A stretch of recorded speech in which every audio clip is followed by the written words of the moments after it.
또 언제까지 젓가락을 꼽아보고 물을 주실 건가요? 식물을 키우다 보면 한 개를 키우실 수는 없습니다. 식물과의 교감을 하다 보면 내 주변의 식물들을 더 놓고 싶으실 거예요. 여러 화분이 생기다 보면 언젠가는 관리하는 것이 스트레스가 될 수도 있고, 관리를 못해 죽어가는 식물을 보면 마음의 상처를 받기 쉽습니다. 대부분 과습으로 식물을 죽이기보다 말려서 죽이시는 분들이 더 많을 거예요. 많은 분들이 과습이라는 표현을 쓰고 계십니다. 물을 많이 주면 식물이 죽는다? 물을 많이 주면 식물이 죽는다는 게 정말 맞는 말일까요? 물을 많이 주면 식물이 죽는다는 것은 식물 생육 환경을 지나치게 단순화하는 접근입니다. 많은 사람들이 과습은 물을 많이 줘서 생긴다고 단순히 생각하지만 실제로는 그렇지 않습니다. 식물의 자연 상태를 생각해 보시면 그 속에 답이 있습니다. 대부분의 실내 식물은 아열대, 열대지방의 자연에서 자생하는 식물들입니다. 아열대 식물들은 우기와 건기를 겪으며 수분을 흡수하기 위해 뿌리를 내리거나 공중 습기를 흡수하며 물 부족과 과잉 모두에 적응합니다.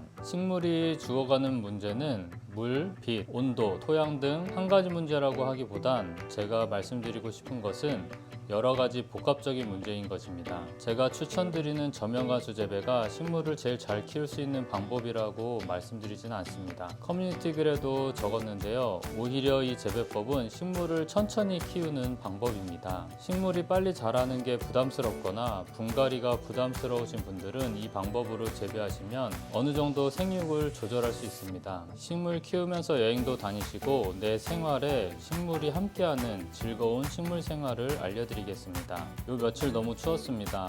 여기도 실내지만 무거운 상태라 10도 이하로 떨어지는 것 같아 라디에이터를 갖다 놓고 온도 센서에 맞춰 켜지고 꺼지는 것을 설정해 놓았습니다. 공간이 커서 전체를 다 온도를 높일 수는 없어 라디에이터 주변에 식물들을 갖다 놓았어요.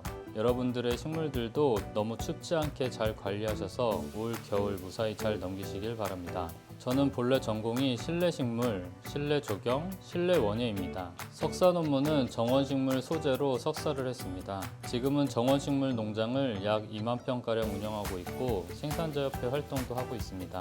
실내식물은 대학 입학하면서부터 지금까지 쭉 키우고 있지만 농장을 운영하다 보니 집에 식물을 많이 놓고 키우지는 않고 있었습니다. 요즘 들어 실내 식물을 다시 잘 키우고 싶어서 유튜브 채널을 목적으로 실내 식물 생활을 즐겨보려고 합니다.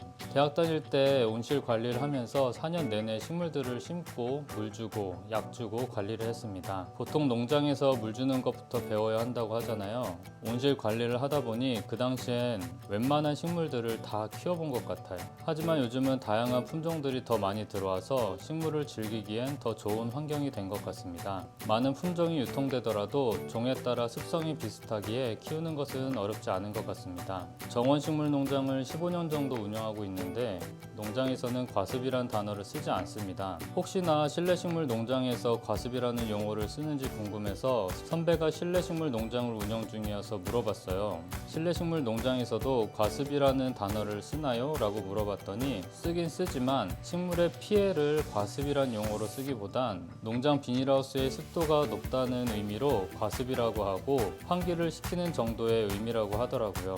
보통 농장에서는 식물에 피해가 보이면 잎이 탄다, 잎이 녹는다, 혹은 잎이 무른다, 식물이 녹았다 라는 단어를 씁니다.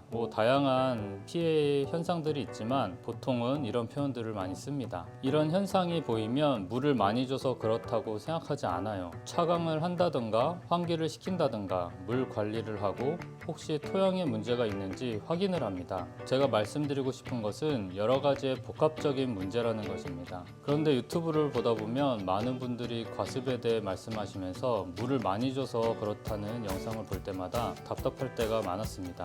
물론 컨텐츠에서 문제에 대한 답을 줘야 하는 상황이라 이해는 되지만 식물도 살아있는 것인데 단순히 물을 많이 줘서 그렇다는 답은 물을 적게 주면 되느냐의 답도 아닐 것 같아요. 식물을 재배하기 위해 농장은 대략 크게 6가지를 조절합니다. 빛, 물, 온도, 환기, 토양, 비료. 잘 키우느냐 못 키우느냐는 이 6가지를 조절함으로 결정됩니다. 추가로 농가마다의 노하우도 있겠죠.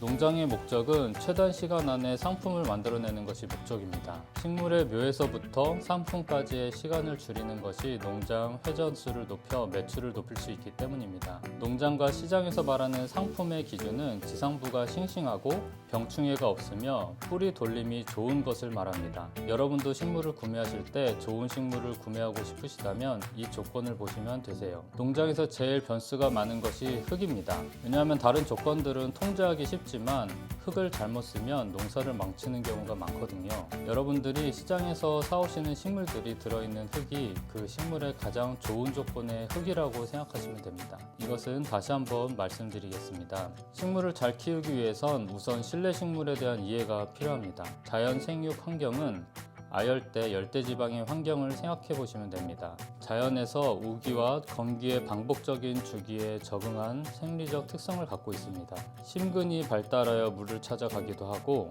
기근을 발달시켜 공중 습도를 흡수하기도 합니다. 또 뿌리에 물을 저장하여 건기를 버티기도 합니다. 이러한 적응 덕분에 물이 풍부한 환경에서도 산소 부족에 의한 스트레스에 적응성을 보입니다.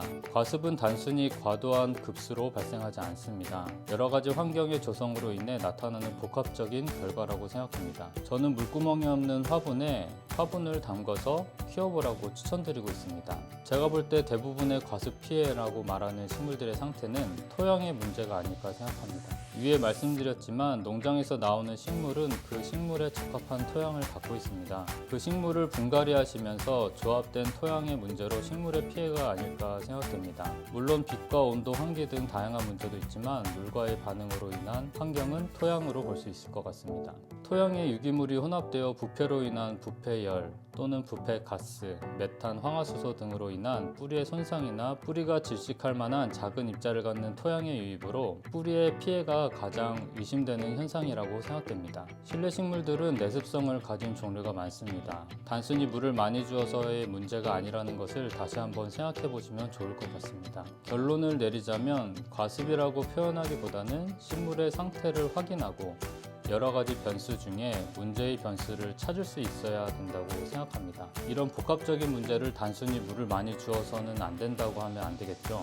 물을 적게 주고 말리라는 단순한 조언보다는 토양의 통기성, 배수성을 확인해보고 온도와 통풍 관리, 유기물의 피해인지를 종합적으로 확인할 수 있는 조언이 더 필요하지 않을까 생각됩니다. 물은 식물 생육의 필수 요소이며 식물 피해 문제의 근본은 환경의 통합적 균형에 있다라고 말씀드리고 싶습니다. 또한 물 주는 방법도 언제까지 젓가락을 꼽아보고 물을 주실 건가요?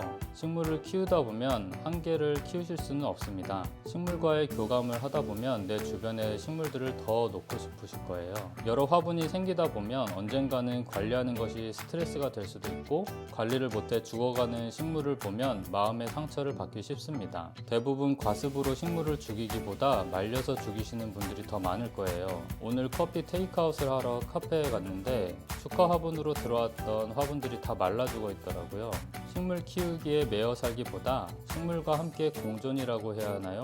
식물과 함께 식물들을 즐길 수 있는 방법을 안내해 드리겠습니다. 식물을 키우면서 여행도 다니시고 식물과 교감으로 마음의 평안함도 가지시고 즐거운 식물 생활을 하시기 바랍니다. 구독, 좋아요, 알림 설정까지 부탁드리며 주변에 도움이 되실 만한 분들이 계시다면 영상 추천도 부탁드리겠습니다. 다음에 또 좋은 주제로 영상 만들어 보겠습니다. 감사합니다.